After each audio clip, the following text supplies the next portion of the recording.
It was 4:45 on a Friday when my CFO sent the message every finance pro dreads. 5 changes to the board dashboard, all needed by Monday. Now, normally a message like that would have cost me my whole weekend. This time, I had it cleared before dinner thanks to AI. And in this video, I'm going to show you how to do exactly the same thing.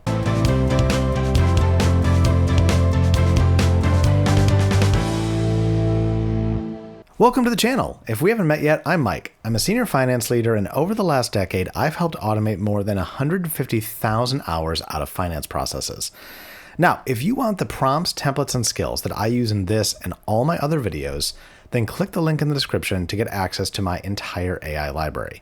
I'll also send you my free weekly newsletter, Finance AI Insider, with tips, tricks, and hacks just like this. So click the link in the description to get started. Here's the thing about that Friday message. None of the 5 asks were that hard individually, they were just slow. The variance cards mean fighting the formatting pain. The wrong number means tracing a measure somebody wrote months ago. Commentary is an 11 p.m. job.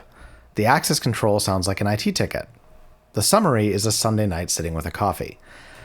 I had a controller on a client team last year who lived this exact loop. Every board cycle, the same scramble, the same lost Saturday, the same dashboard that looked unfinished because she ran out of time.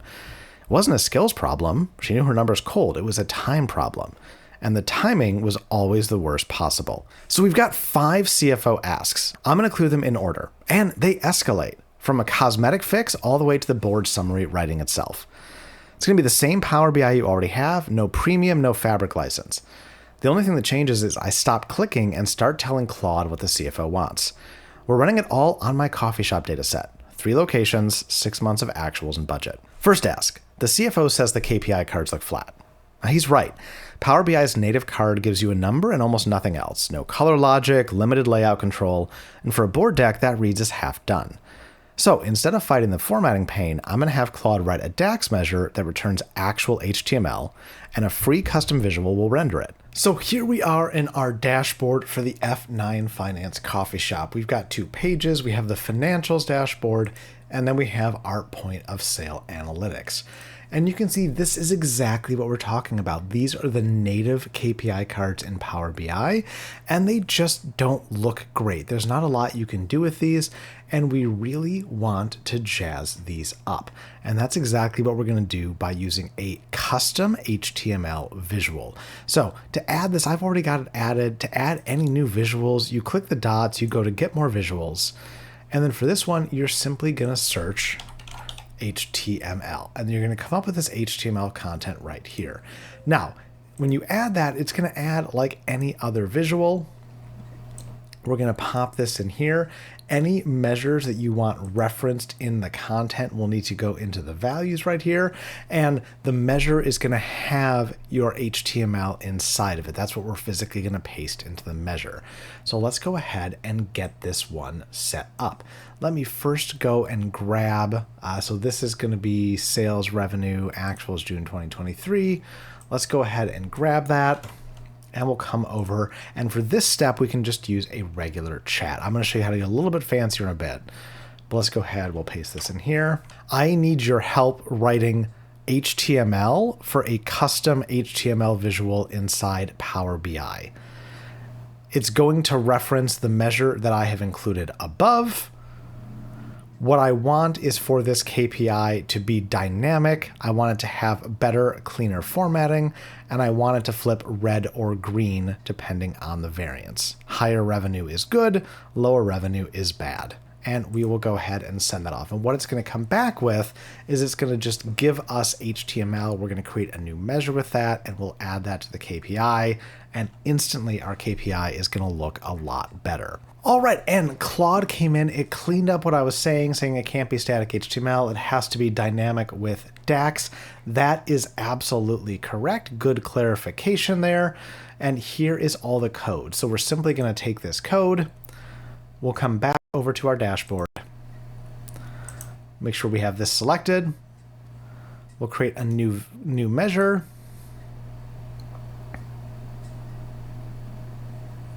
This is going to be our measure right here. We'll paste that in. It's going to be our sales revenue KPI card. So here we've got our KPI card. Let's go ahead and add that to the values field and look at that difference. So this is the native Power BI visual, and here is the new one we've built. And you can do that for nearly anything, and you can go right back to Claude and have it adjust your formatting for you. How cool is that? And that's it. Finance pros have hand-colored variant cells in PowerPoints for years. The big takeaway here is that if you describe the layout and the color logic precisely, you get design control Power BI doesn't give you out of the box. Now, that was the easy one. The next ask is where it got interesting. Second ask, the CFO glanced at Lower Manhattan's variance and said it looked wrong. When the CFO says that, you check it, even at 5 p.m. on a Friday.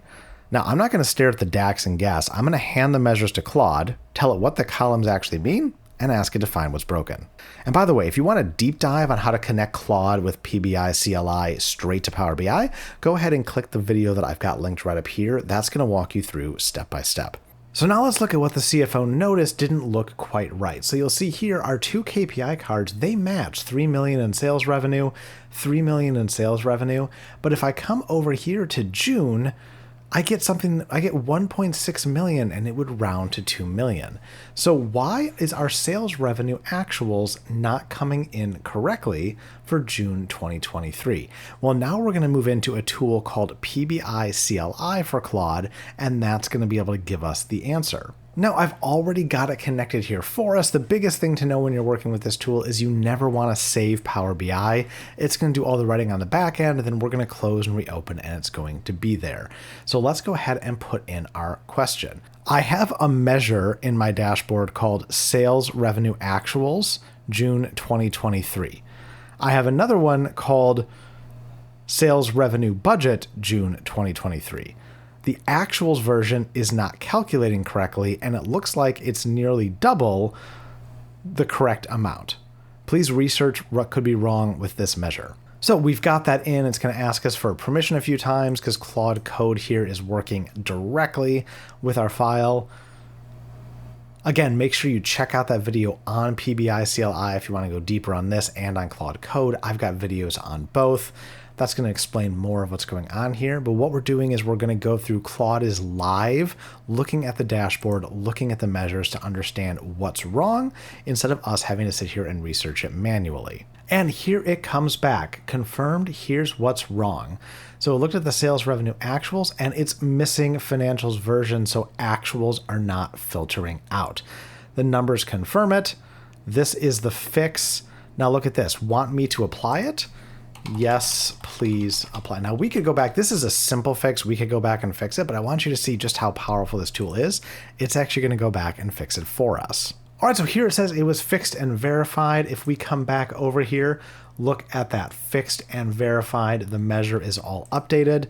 It came right in here and changed what we needed. How cool is that? And there it is. The actual side wasn't versioning the filter correctly. The percent was built on a number that was never real, and the CFO's gut was right. And I found out why in about 10 seconds instead of an hour.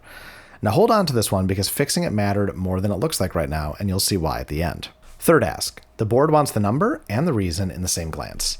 Normally that's me late typing a sentence under each location after I've already stared at the variances all day. But Claude already has the live data through pbi-cli, so it can write the why straight from the numbers, in my voice, short enough to fit in a card.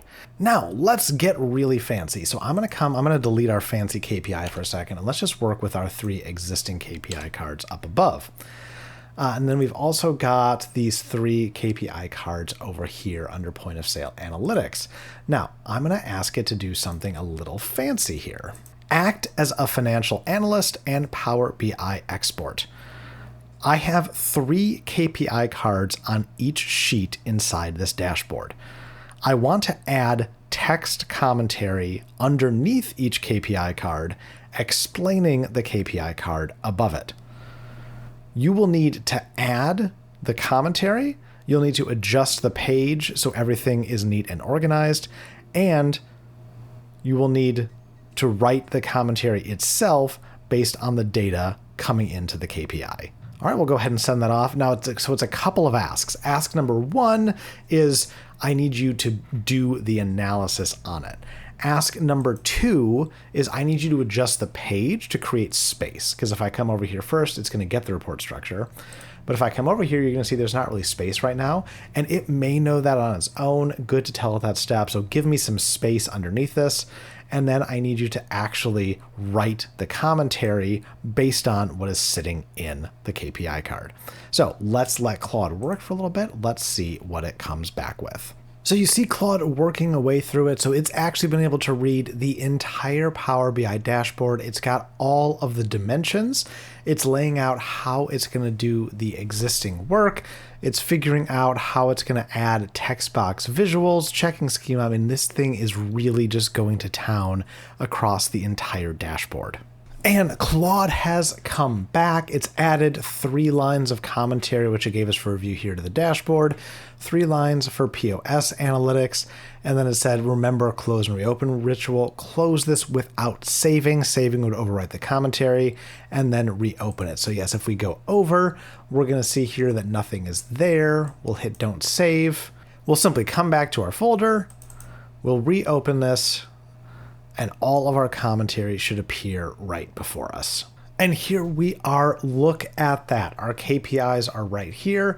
Our commentary just down below, and all of our existing charts have been shifted to make room for the additions. If we come over to the second table, here's our other ones. Now these I might go down a little bit lower, but remember, we're always looking to have AI do 80% of the work. It's totally fine if we do the last 20% because we don't want to over optimize. So we can just do a little quick adjustment here, and there we go. It's got all of our information. There was some of our commentary in the folder, so it's pulled in things that are really happening. Figures are usually high for a coffee shop, 14 units per transaction. That is certainly high. So very interesting to see this, and a really great result. And with that change, now the dashboard reads number and reason together. By the way, if this is landing for you, do me a favor and hit the like button. It genuinely helps the channel reach the people stuck in this exact Friday loop. Now, one honest caution on this one. Claude infers the driver from the size of the gap, so you confirm it's real before it goes to a board. The sentence is a strong first draft, not the final word. 3 down, 2 to go. And the next one is the ask my CFO assumed would take IT a week. Now I'm curious, drop a comment and tell me the worst last minute ask you've ever gotten right before a board meeting. I read every single one. 4th ask. The store managers get report access Monday, and nobody can see anyone else's P&L. That's row level security, and people put it off because it sounds like a project. But I'm going to have Claude write it for me. So let's go ahead and build in security. Now, setting this up manually could really take you a while, but pbi-cli to the rescue. So we'll come back over here and let's give our instruction. I need your help adding row level security to this dashboard. I want 4 security groups. One of them will be for corporate and have access to all 3 locations. And then I want 1 security group for each location that only gives access to the data for that location. All right, we'll stop that. We'll send this away. So again, if you don't know what row level security is, this allows you in Power BI to restrict individual users' access when you publish it to Power BI service to only see certain cuts of data. It allows you to have one dashboard, but only give people information to access what they need versus having to build a separate dashboard for every single location with just that location's data. What we're basically asking is look at the location field for P&L, look at the location field for point of source, and filter it for these specific users so they only see the right locations. And let's see how Claude handles that. And our row level security is back. The filter logic is verified. So now what this is saying is just like we were discussing, we have our 4 roles. On the financials, here's a filter for each location. On the POS, here's a filter for each location. And to see this, we will need to close it and reopen and then go test the roles. So let's come over here, close, don't save, reopen. All right, and here we go. Here's our dashboard exactly as we left it. But if we go to the modeling tab and we go to manage roles, we should see our 4 new roles have been added. Indeed, they have. Here's Astoria with the filters. Corporate should be set up with no filters. Fantastic. Now let's go ahead and go to view as. And let's go to one that will limit our access. So let's go to Astoria. Okay. And now the entire dashboard has correctly updated to just show Astoria. Look at that. All of that done without having to touch the dashboard a single time. How cool is that? Every card, every chart, one location. The thing the CFO thought was a week of IT back and forth took about 5 minutes. And while you're here, if you're getting value out of this, make sure to subscribe to the channel because I put out one of these every single week. Now the last ask, and it's the payoff. Fifth ask, the board summary. The job I'd normally end up doing Sunday night. I'm going to point Claude at the live model, including the measure we just fixed, and have it draft the narrative. And here's the thing I promised you back in section 2. Remember that broken number? This summary is built on the corrected model. If I'd skipped that fix, Claude would have written the wrong Lower Manhattan number into the board narrative. In clear prose, with total confidence. The fix earlier is why the summary now is trustworthy. The 5 asks weren't 5 jobs, they were one chain. And now for our final exercise, let's use everything we have at our disposal to take the entire board summary off our plate. Act as a financial analyst and data science expert. I need you to use everything at your disposal between the Power BI dashboard and the model to write the 2-page board summary memo of how the business is performing as of June 2023. And that's what we're going to give it. We could be a lot more specific to define kind of our output, some additional context, but I want you to see just how powerful this can be connecting to our dashboard and using all the data at its disposal. We'll send that off and we will let Claude get to work. All right, and it is coming back. It's saying the memo has been delivered. It laid out a structure for us. We've got 2 key analytical findings buried in the data that's not showing up on the dashboard. Now, coming back, that'd be a great opportunity to kind of have it build it into the dashboard, but we'll just see what we've got here. It is saved away for us. All right, to put it right into our folder, here's the board memo, Coffee Shop 1H 2023. Here we go. To the board of directors from fp&a. We have our executive summary. Headline understates the trajectory. Here's the company-wide results, favorable, unfavorable, etc. Driver detail.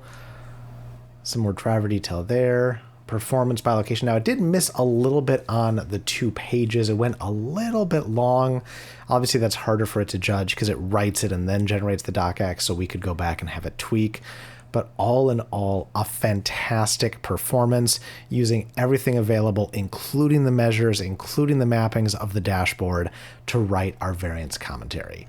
All of that running can just run in the background while you go do something else and your weekend is saved. So let's be honest about what changed.